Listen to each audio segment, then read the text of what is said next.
अब अरू आफूलाई मन लाग्दाखेरि केही चिप्लोपन बग्या हुन्छ, त्यही नजिकैबाट फेरि पिसाब बग्या हुन्छ। अनि बेला बेलामा त्यहाँबाट थुप्रै फोहोर कुरा चाहिँ भजाइनाले बाहिर फालिरहेको हुन्छ। मेन्सुरेसन आउँदैछ, अब मेन्सुरेसनको बेला महिनावारीको बेला आउँदैछ भने पनि त्यहाँबाट एउटा स्मेल जस्तो आइरहेको हुन्छ। अथवा मेन्सुरेसन सकिसकेपछि केही हुँदैन, मेन्सुरेसन अगाडि त यस्तो यस्तो हुन्छ भन्ने पनि हुन सक्नुहुन्छ। त्यहाँबाट चाहिँ केही न केही बगिरहेको हुन्छ। महिलालाई इन्फेक्सन छैन, सरसफाइमा ध्यान छ, त्यस्तो केही छैन भने त त्यस्तो केही असर नहोला। होइन भने चाहिँ त्यहाँबाट एसिड जस्ता कुराहरू, एसिड भन्नाले पुरा त्यो तेजाब नै भन्न खोजेको छैन है, त्यहाँबाट केही न केही कुराहरू चाहिँ एसिडिक नै निक्लिरहेको हुन्छ। त्यसैले गर्दाखेरि त्यसको स्वाद पनि एसिडिक नै हुन्छ। एसिडिकको स्वाद कस्तो भने एउटा टर्रो टर्रो, एउटा तितो, एउटा नमिठोपन हुन्छ नि, त्यस्तो खालको हुन्छ। त्यहाँबाट एसिडिक कुराहरू निस्केको बेलामा होइन सरसफाइमा ध्यान दिन्छु अथवा त्यहाँ फोहोर चाहिँ राख्दिनँ, अनि सफा गरेको बेलामा चाहिँ कस्तो हुन्छ भने कसैलाई त्यो पसिना जस्तो स्वाद लाग्न सक्छ। पसिना जुन एउटा नुनिलो नुनिलो जस्तो हुन्छ नि, त्यस्तै त्यस्तै स्वाद हुन सक्छ।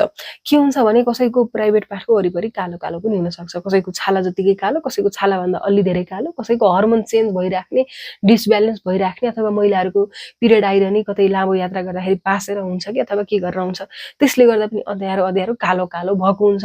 यसले गर्दाखेरि चाहिँ मेरो त ल कालै भएको छ र यसले गर्दा केही भयो कि भित्र केही खतरनाक छ कि भनेर आत्तिनु चाहिँ पर्दैन। यो पनि जानकारी दिन चाहे।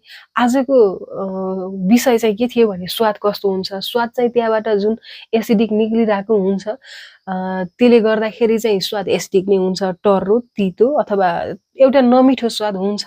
ल सरसफाइमा ठिकै नै ध्यान दिएछ भने पनि त्यसको स्वाद चाहिँ पसिना जस्तो नुनिलो चाहिँ हुन्छ भनेर एउटा कुरा यो जानकारी दिन चाहे। अर्को कुरा चाहिँ के यस्तो गर्न आवश्यक छ त भन्ने कुरामा चाहिँ तपाईहरुलाई अब तपाईको मर्जीको कुरा हो, तपाईहरुले त्यसको स्वाद लिने नलिने त्यो तपाईमा भर पर्ने कुरा हो। जुन तपाईको अब तपाईले ओरल गर्दै हुनुहुन्छ, तपाईले त्यो कुरालाई अब स्मेल लिन खानु भएको छ अथवा त्यसलाई चाट्न जानु भएको हो कि चुस्न जानु भएको हो कि के गर्न जानु भएको, त्यहाँ जाँदाखेरि तपाईको मुखको वरिपरि केही घाउ खटिरा छ र आफ्नो पार्टनरलाई इन्फेक्सन छ भने त्यो इन्फेक्सन सर्न सक्छ। त्यस्तो त्यस्तो कुरा चाहिँ तपाईहरुले ख्याल गर्नुपर्छ।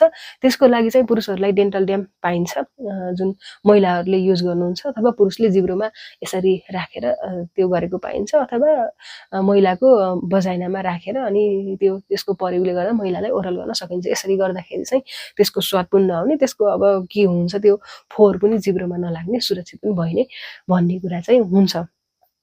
भिडियो कस्तो लाग्यो